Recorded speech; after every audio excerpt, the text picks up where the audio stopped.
आप मरते दम तक सिंगर ही रहेंगे, ये एकदम क्लियर है, आप कोई बदलाव नहीं होगा। मैंने अपनी विल भी कर दी है और ये बहुत जल्दी विल भी प्रकाशित करूंगा। त्यागी परिवार ने मुझे अडॉप्ट किया, इसलिए मैं जितेंद्र नारायण सिंह त्यागी अपने को लिखने लगा। लेकिन वक्त गुजरता गया, मैं ये समझता हूँ कि उत्तर प्रदेश में कोई ठाकुरों की ऐसी कोई हुकूमत, अब जिस वक्त मेरी हत्या होगी, हत्या होगी, हत्या होगी, देखिए 90% क्यों कह रहे हैं आप 90% ऐसा? तो मैं 90% मैं यही मानता हूँ, मेरी बतौर सिंगर ही उम्र खत्म होगी।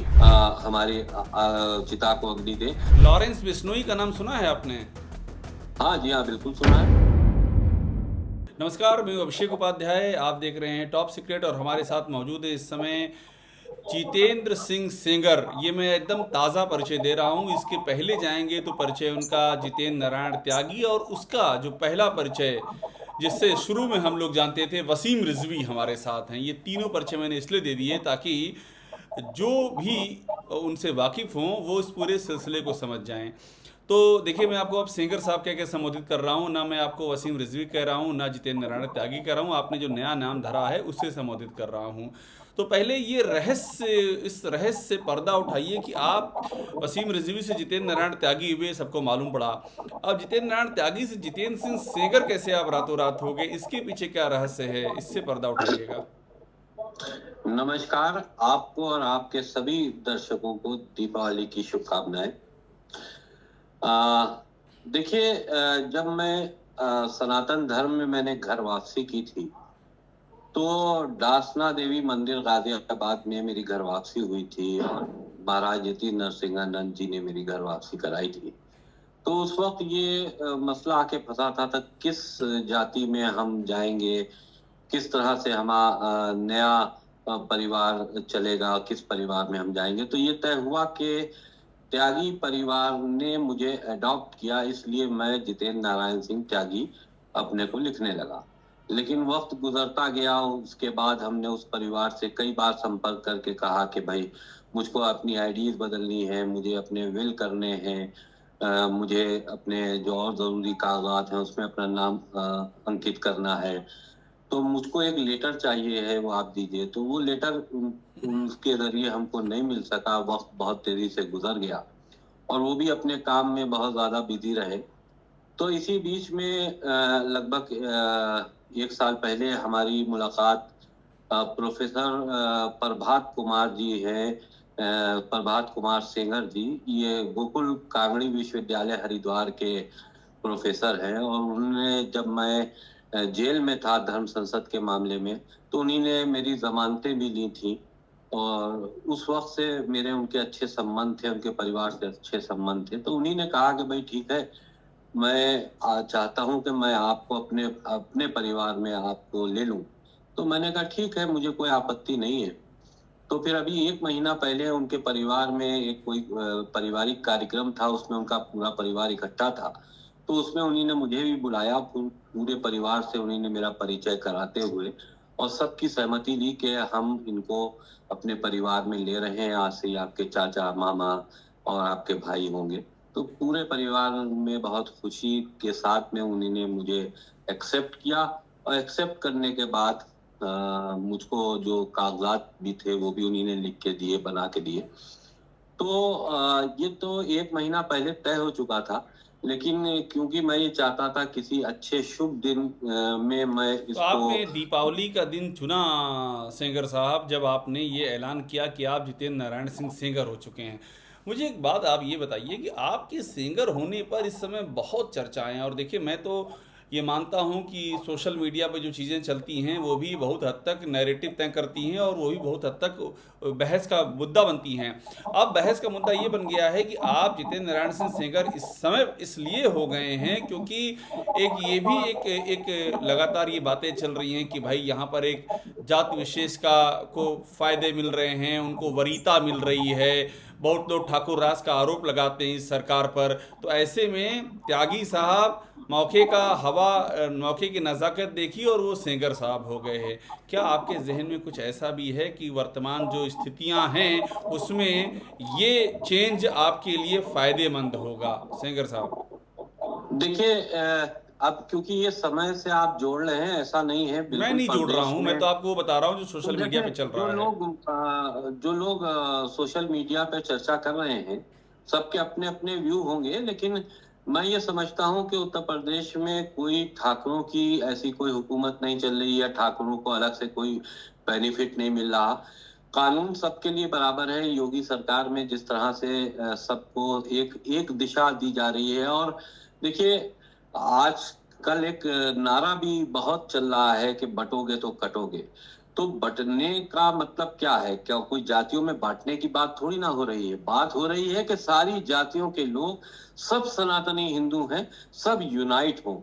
तो इसलिए हमको हमको नहीं लगता कि अब लोगों के अपने व्यूज होंगे, क्योंकि हर चीज को कमजोर करने के लिए उसमें कुछ ना कुछ ऐसी टीका टिप्पणी की जाती है कि उसकी बात को कमजोर नहीं, किया सवाल जाए। सिंगर साहब, सवाल ये पूछे जा रहे हैं, मैं तो आपके सामने वो सारे सवाल रख रहा हूँ और मुझे बड़ा अच्छा लगेगा आप उन सवालों को सुने और उनके जवाब जी देते जी। जाएं। सवाल ये उठ रहे हैं कि ये वसीम रिजवी उर्फ जितेंद्र नारायण त्यागी, वो जितेंद्र नारायण सेंगर ही क्यों हो गए? जितेंद्र नारायण वर्मा हो सकते थे, जितेंद्र नारायण यादव हो सकते थे, वो गौतम हो सकते थे, वो किसी दलित समुदाय, वो जितेंद्र पासवान हो सकते थे। जितेंद्र सिंह सेंगर ही वो क्यों हुए? ये क्या मौके की नज़ाकत को देखते हुए उन्होंने ये सोचा कि ये ठीक रहेगा हमारे लिए? ये सब सवाल उठ रहे हैं। देखिए, सवाल तो जाहिर सी बात है जो उठा रहे हैं वो हमारी बात को कमजोर करने के लिए उठा रहे हैं। मैं एक सीधी सी बात कहता हूं, चाहे वो वर्मा हो, चाहे वो किसी जाति बिरादरी का हो, ठाकुर हो, यादव हो, अगर के वो चाहता है कि घर वापसी मुसलमानों की कराई जाए, तो वो खुले दिल से अपने परिवार में मुसलमानों को निमंत्रण दे। मेरे पास ऐसे परिवार हैं जो कि घर वापसी करना चाहते हैं, उनको परिवार में कोई ना कोई अडॉप्ट करे। तो सवाल ये कि मुझको अगर एक सेंगर परिवार ने अडॉप्ट किया, तो जाहिर सी बात है वो सेंगर परिवार था। वो वर्मा भी हो सकता था। तो जिसके जैसे संबंध होते हैं उस संबंध के दायरे में ही रहता तो है। ये आपका तो जो अडॉप्शन है सेंगर परिवार के द्वारा, यही सवाल है, ये एक संयोग है या प्रयोग है सेंगर साहब? मैं आपको सेंगर साहब लगातार कह रहा हूँ, जो आपका नया सरनेम है। जी। ये नहीं, संयोग ये है या प्रयोग है, क्या है ये? देखिए, मैं हिंदू था, मैं हिंदू हुआ, हिंदू था और हिंदू हूं। नहीं, यहाँ बात हो रही है अब आपके सेंगर हो जाने की, ये संयोग है या सेंगर प्रयोग? होने की वजह सिर्फ बात यह है कि जो परिवार ने मुझे स्वीकार किया, जाहिर सी बात है वो वर्मा भी हो सकता था परिवार, तो हम वर्मा होते। सेंगर परिवार ने मुझे अडॉप्ट किया, सेंगर परिवार ने मुझे अपने परिवार में मान्यता दी, इसलिए हम सेंगर हैं। इसको दूसरे और नजरिए से देखना ही नहीं चाहिए। तो आपको इससे पहले जब जब यति देखिए, इससे नरसिम्हानंद ने पहले जब आपको, हम जब उन्होंने मैं उन्होंने जब मैं आपकी... अपनी बात पूरी कर जी दूं। जी, इससे बोलिए। पहले जब मैं त्यागी हुआ था, तो जी। त्यागी फैमिली ने मुझे अडॉप्ट किया था। हम्म। तब भी हालात जो उस वक्त थे वही हालात आज भी हैं। हम्म। उस वक्त तो कोई मेरे जहन में ये नई बात नहीं थी कि मुझको क्या होना चाहिए। सवाल ये था कि त्यागी फैमिली ने अडॉप्ट किया और आगे तक वो बात नहीं चल पाई। अब सेंगर फैमिली ने अडॉप्ट किया, अब उन्हीं ने अपनी कागजी कार्रवाई भी पूरी कर दी। तो जाहिर सी बात है कि अब हम जब मरते दम तक, जब तक इस दुनिया में हैं, अब हम इसी परिवार के एक सदस्य रहेंगे। तो आप मरते दम तक सिंगर ही रहेंगे, ये एकदम क्लियर है, आप कोई बदलाव नहीं मैंने होगा? अपनी मैंने अपनी विल भी कर दी है और ये बहुत जल्दी विल भी प्रकाशित करूंगा। उसमें मैंने स्पष्ट लिख दिया है कि मैंने अपनी चिता को अग्नि देने के लिए ही सेंगर परिवार के एक सदस्य को नामित भी कर दिया है। देखिए, क्योंकि एक बहुत बड़ी समस्या मेरे साथ में है कि मेरा जीवन हमेशा विवादित रहा। क्योंकि सच्चा आदमी जो सच्चाई की तरफ आगे बढ़ता है, इंसानियत के लिए काम करता है, तो उसके दुश्मन ज्यादा होते हैं और दोस्त कम होते हैं। तो मेरी जिंदगी भी ऐसे ही गुजरी, क्योंकि मैंने हमेशा इंसानियत के लिए काम करना चाहा। तो अब सवाल इस बात का है कि मैं मर गया। मैंने अपने परिवार में जो मुस्लिम परिवार था उसमें अकेले अपने को सनातन धर्म मैंने घर वापसी की, क्योंकि मेरा परिवार, क्योंकि वो सब ईरान से आए थे वो ईरान के वंशज हैं हमारे। उन्हीं ने उनके हमेशा मेरा परिवार हिंदू फैमिलियों से मिला जुला रहा, उनमें कहीं कोई कट्टरपंथी मानसिकता कभी रही नहीं। तो ना तो उनको मेरे हिंदू होने पे आपत्ति है और ना मुझे उस परिवार के मुस्लिम रहने पर आपत्ति तो है। आपने लेकिन वसीयत में क्या लिखा है अपने, ये लेकिन मुद्दा है। जी।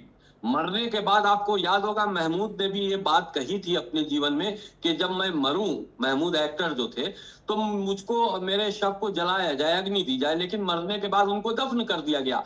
तो अब जिस वक्त मेरी हत्या होगी, हत्या होगी? हत्या, हत्या हाँ होगी? देखिए 90%, क्यों कह रहे हैं आप 90% ऐसा? तो मैं 90% मैं यही मानता हूं कि मेरी मौत हत्या से ही होगी, क्योंकि जिस तरह से मैंने एक कट्टरपंथी विचारधारा के मुसलमानों को उनको एक राह दिखाने की कोशिश की है, उनको इंसानियत की तरफ लाने का न्योता दिया है, तो जाहिर सी बात है कि बहुत से मुसलमान जो कट्टरपंथी हैं, उनके मुल्ला जो कट्टरपंथी हैं, वो मेरी हत्या कराना चाहते हैं। आतंकी संगठन है, दाऊद इब्राहिम से लेकर और तमाम चीजें, जो लोग मुझे मारने आ भी चुके हैं। दाऊद मारने तो की कोशिश कर रहा है आपको, दाऊद इब्राहिम? दाऊद इब्राहिम के, क्योंकि मैंने कुछ जब मैं वक्फ बोर्ड का अध्यक्ष था तो मैंने कुछ मदरसे उसके रुपटिया बॉर्डर पे थे, जिससे मुझे खबर मिली थी कि यहाँ दाऊद की लोगों की एक्टिविटीज है, तो मैंने वो मदरसे जाकर खुद सील करा दिए थे।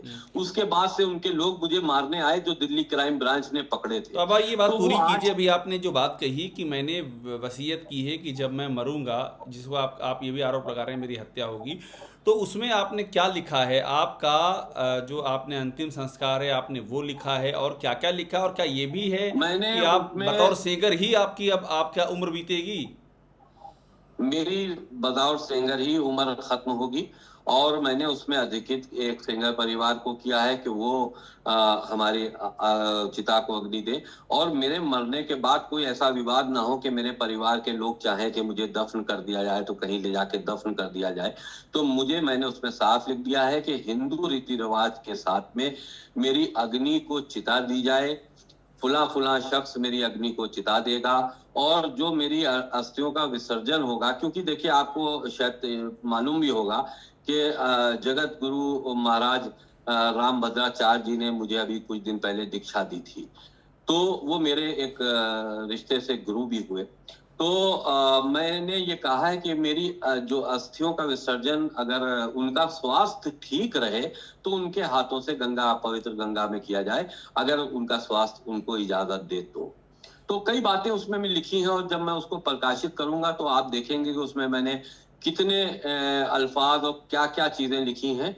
वो भी एक विस्फोटक मेरी वसीयतनामा होगा। आपकी ज़िंदगी में जो कुछ भी है वो विस्फोटक ही है सिंगर साहब। मैं शुरू से देख रहा हूँ, जब आप वसीम रिजवी थे तब भी विस्फोटक, चित्ते नारायण त्यागी हुए तब भी विस्फोटक, आप सिंगर हो गए हैं तब भी विस्फोटक। मुझे बताइए, यति नरसिम्हानंद जिनके ज़रिए आपने वापसी की थी, वहाँ समस्या क्या आई कि आपको त्यागी से सिंगर हो जाना पड़ा? नहीं, कोई समस्या नहीं थी भाई, उनको, उन्हीं ने मुझे घर वापसी कराई। अगर आप यूं देखा जाए कि हिंदू धर्म में लाने वाले तो दासना देवी में मेरा सारा काम कराने वाले वही थे, लेकिन उसके बाद से कोई हमारी उनके कोई ऐसा मतभेद भी नहीं हुआ। हाँ, थोड़ा वैचारिक मतभेद जरूर था, और वो आज भी है। तो वो क्या था? बहरहाल वो एक, उनसे वैचारिक मतभेद वो क्या था आपका? वैचारिक मतभेद कुछ नहीं, क्योंकि देखिए मैं देखिए स्पष्ट रूप से राष्ट्रीय स्वयंसेवक संघ को अपना आदर्श मानता हूं और उससे प्रभावित हूं 2010 से।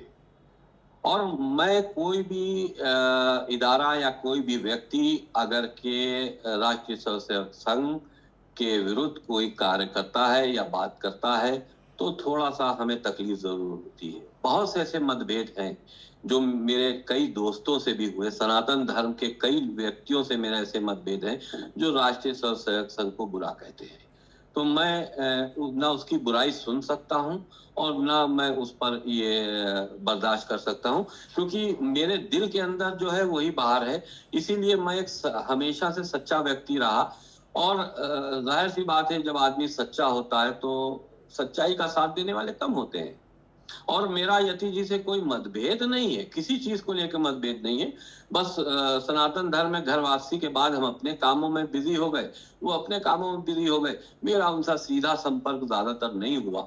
तो वो अपनी जगह जो कार्य कर रहे हैं वो अपनी जगह कर रहे हैं, मैं अपने मिशन के तो अब तहत काम आपका कर रहा हूँ। अगला मुझे मिशन, आगे का मिशन क्या है सिंगर साहब? आगे आपको क्या करना है? जितेंद्र नारायण सिंगर होने के बाद अब आपकी ज़िंदगी का क्या मोटो है, क्या लक्ष्य है, क्या आगे आप करने की सोच रहे हैं? किससे मिलने वाले हैं आगे आने वाले वक्त में आप? देखिए, मेरा अपना लक्ष्य ये है कि मैं एक सनातनी सिपाही बन के जीना चाहता हूँ। मैं चाहता हूं कि मैं अपने जब तक जीवित हूं सनातन धर्म के लिए कुछ ऐसे काम करूं, कुछ ऐसे उनके बच्चों के मुस्तकबिल के लिए कुछ इश्यूज उठाऊं, जैसे आपने देखा, मेरा काम एक ये भी चल रहा है कि नशा जिहाद एक ऐसी चीज है जिसको मैं आज आपके ही चैनल से सिर्फ पहली बार डिस्कशन कर रहा हूँ। एक नशा जिहाद है जो मुसलमानों की तरफ से हिंदुओं में चलाया जा रहा नशा जिहाद। है। नशा जिहाद, देखिए, नशा बड़े पैमाने पर पूरे हिंदुस्तान में, भारत में बेचने वाले बड़े डीलर सब मुसलमान हैं, जो पाकिस्तान, अफगानिस्तान और चाइना वगैरह से नशा मंगाते हैं। रिटेल में बेचने वाले हिंदू नौजवान लड़कों का इस्तेमाल करते हैं। जाहिर सी बात है, जब हिंदू नौजवान लड़का गरीबी से तंग आकर अगर कोई नशे की चीजें बेचेगा तो अपनी अपनी सर्किल में, अपनी कम्युनिटी में या अपने धार्मिक स्थल पर बेचेगा। इससे धीरे धीरे नशा हिंदुओं की जनरेशन को बर्बाद मुझे एक कर बात रहा है। बताइए, नेपाल से लेकर के यूपी, राजस्थान, पंजाब, कितनी जगह हुई जहां पर इन मामलों में हिंदू भी पकड़े गए, मुस्लिम भी पकड़े गए। अपराध में ये धर्म का बंटवारा कैसे हो जाता है और क्यों हो जाता है? अपराधी तो अपराधी होता है, अपराध को अपराध मजहब कैसे ढूंढ लिया जाता है? बेचने वाले हिंदू जरूर पकड़े गए ना।